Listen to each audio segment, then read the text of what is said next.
హౌస్లో చాలా బాధపడిన సందర్భం రోజు ఉంది. మెంబర్స్ అందరం ఉన్నాం. నన్ను గురించి, నా కుటుంబాన్ని గురించి ఇష్టానుసారంగా మాట్లాడితే కనీసం యాక్షన్ తీసుకోవడానికి నాకు మైక్ ఇవ్వమని అడిగాను.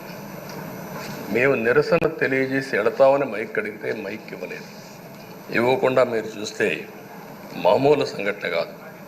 ఆ రోజు నేను ఒక మాట చెప్పాను, ఇది గౌరవ సభ కాదు, మీరు నాకు మైక్ కూడా ఇవ్వడం లేదు, మైక్ ఇవ్వకపోయినా నేను స్టేట్మెంట్ ఇవ్వాలి కాబట్టి ఇచ్చేడతాను రికార్డు కోసం అని చెప్పి గట్టిగా లేచి ఇదే సీట్లో కూర్చొని ఆ రోజు నేను చెప్పింది అదే వర్డ్స్ మీకు రిపీట్ చేస్తున్నాను. నేను స్టేట్మెంట్ ఇవ్వాలనుకున్నాను, మీరు మైక్ ఇవ్వకుండా చేశారు. అయినా నాకు బాధ లేదు. మళ్ళీ చెప్తున్నా, ముఖ్యమంత్రిగానే ఈ హౌస్కు వస్తాను తప్ప అదర్వైజ్ రాజకీయాలు అవసరం లేదు. ఇది ఒక గౌరవ సభ కాదు. ఇలాంటి గౌరవ సభలో నేనుండనని మరొక్కసారి చెప్తూ మీకు నమస్కారం.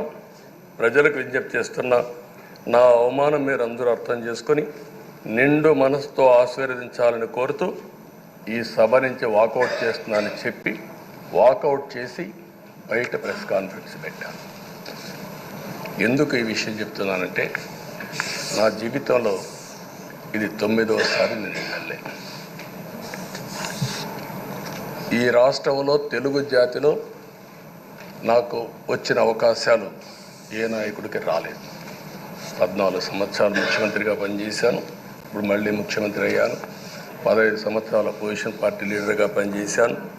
కానీ తిరుపతిలో నా పైన దాడి జరిగింది. 24 క్లేమోర్ మైన్స్ నా మీద బ్లాస్ట్ చేశారు. ఆ రోజు కూడా నా కళ్ళలో నీళ్ళు రాలేదు.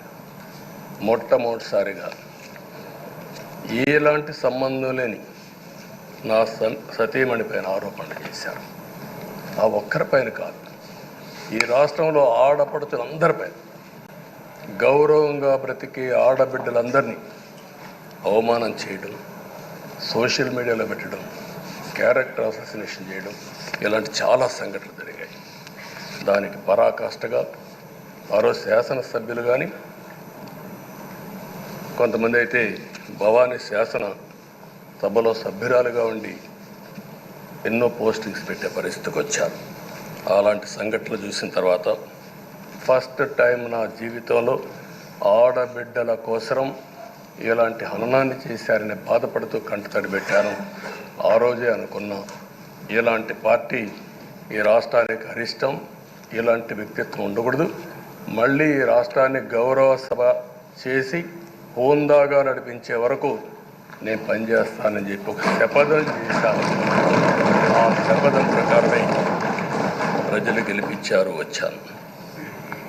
ఈరోజు 2 సంవత్సరాల తర్వాత, ఆ రోజు నేను వెళ్ళింది 2021 నవంబర్ 19వ తారీఖున వెళ్ళాను. నిన్న మీ అందరి ఆశీస్సులతో, ప్రజలందరి యొక్క ఆమోదంతో ఈ సభలోకి ఎంటర్ అయ్యాం. నాకు జరిగిన అవమానం కానీ, ఆడబిడ్డలకు జరిగిన అవమానం కానీ భవిష్యత్తులో ఎవరికీ జరగకుండా కాపాడే బాధ్యత ఈ అసెంబ్లీ తీసుకోవాలని అందరినీ కోరుకుంటున్నాను. నా గౌరవాన్ని కాపాడిన ప్రజానీకానికి మరొకసారి మనస్ఫూర్తిగా ధన్యవాదాలు, అభినందనలు.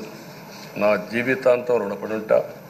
మళ్ళీ నాకు జన్మనంటే తెలుగువాడుగా పుట్టాలని, తెలుగు గడ్డ రుణం తీసుకోవాలని నా ఆకాంక్ష. తప్పకుండా ఇచ్చేస్తాను. మొన్న మీరు ఒక్కసారి చూస్తే ఎన్నికల్లో ఇక్కడుండే శాసనసభ్యులందరికీ అనుభవం ఉంటుంది. ఎక్కడో అమెరికాలో ఉండే వ్యక్తులు 5 లక్షలు 10 లక్షల రూపాయలు ఖర్చు పెట్టుకుని ఓటొచ్చి ఓటేయడం, నెల 2 నెలలు పనిచేసే పరిస్థితికి వచ్చారు. వేరే రాష్ట్రాల్లో ఉండే ప్రతి ఒక్కరూ ఇది నా బాధ్యత అనే ఉద్దేశంతో అందరూ వచ్చి ఓట్లేసే పరిస్థితికి వచ్చారు. కొన్ని సంఘటనలు చూస్తే ఆశ్చర్యం వేస్తుంది. ఈ హైదరాబాద్ నుంచి ఎన్నికల ముందు రోజున 55 ట్రైన్లు వేశారు. 55 ట్రైన్లో ఫుట్పాత్ల పైన నిలబడుకొని వచ్చారు.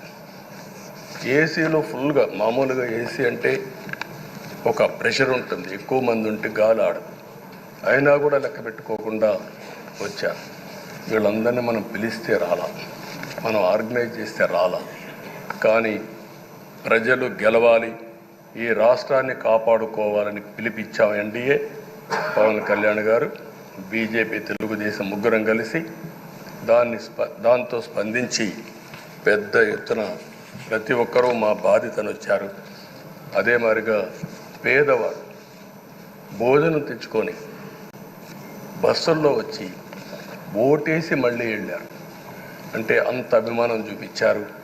వాళ్ళ రుణం తీర్చుకోవాల్సిన బాధ్యత ఈ సభ పైన ఉందని చెప్పి మీ అందరికీ తెలియజేస్తున్నా. ఆ బాధ్యతని మన కళ్ళ ముందు ఎప్పుడూ కనపడవలసిన అవసరం ఉంది. ఈరోజు రాష్ట్రం విధ్వంసమైన రాష్ట్రాన్ని మళ్ళీ గాడిన పెట్టాలి. మంత్రులందరం ప్రమాణ స్వీకారం చేశాం, పవన్ కళ్యాణ్ గారు అందరం కూడా చేశాం. కానీ ఈరోజు ఒక్కసారి ఆలోచిస్తే ఎక్కడున్నామో తెలియని పరిస్థితి, ఎంత అప్పు ఉందో తెలియని పరిస్థితి, చాలా సమస్యలు ఉన్నాయి. అయితే ప్రజలు మంచి ఎమ్మెల్యేలు ఎన్నుకున్నారు. నేను కానీ, పవన్ కళ్యాణ్ గారు కానీ, బీజేపీ కానీ, అగ్రనాయకత్వం అందరం కూడా, నరేంద్ర మోడీ గారితో సహా, ఇంకొక పక్క అమిత్ షా గారు అందరం కూడా మీటింగ్లు పెట్టినప్పుడు చాలా స్పష్టంగా హామీలు ఇచ్చాం. అవి నమ్మారు, మనలందరినీ ఎంపిక చేసుకున్నారు. మీరందరూ కలిసి ఒక మంచి వ్యక్తిని, రాజకీయాల్లో గౌరవాన్ని కాపాడే వ్యక్తిని, పార్టీని నమ్ముకున్న వ్యక్తిని మీరు ఎన్నుకున్నారు. ఈరోజు మనందరం కూడా గుర్తుపెట్టుకోవాల్సింది, ఇక్కడికి వచ్చినప్పుడు అవతల పార్టీ వాళ్ళు కూడా మనం ఎగతాడు చేయాల్సిన అవసరం లేదు. ప్రజలు పనిష్మెంట్ ఇచ్చారు. ఇదే హౌస్లో నేను చూశాను. 23 సీట్లు మాకు వచ్చాయి. నేను బాధపడ్డాము. కానీ ప్రజాస్వామ్యాన్ని గౌరవించాలనే ఉద్దేశంతో ప్రజాస్వామ్యుతంగా పనిచేశాం.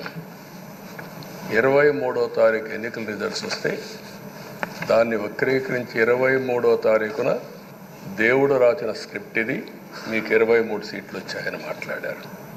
ఇప్పుడు నేను అడుగుతున్నాను, కూటమికి 164 సీట్లు వచ్చాయి. 1, 6, 4 కూడుకుంటే 11 వస్తుంది. రాష్ట్రంలో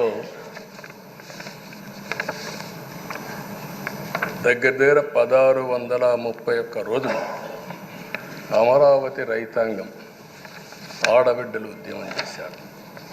ఆ 4 నెంబర్లు కలుపుకుంటే 1, 6, 3, 1 కలుపుకుంటే 11 వస్తుంది.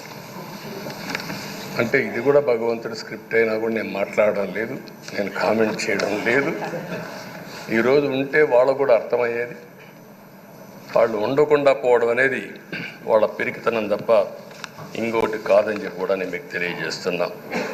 అయితే నేను ఇక్కడుండే సభ్యులను కూడా మిమ్మల్ని కోరుతున్నా, మనం ప్రజా సమస్యలపైన దృష్టి పెట్టాలి తప్ప వీళ్ళ మీద కాదని చెప్పి కూడా నేను మీకు తెలియజేసుకుంటున్నాను.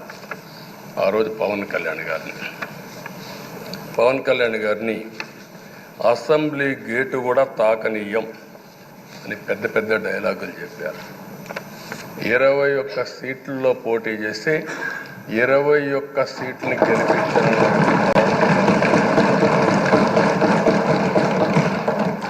వై నాట్ 175 అని చెప్పి 11 కూడా తెచ్చుకోలేని నాయకత్వం.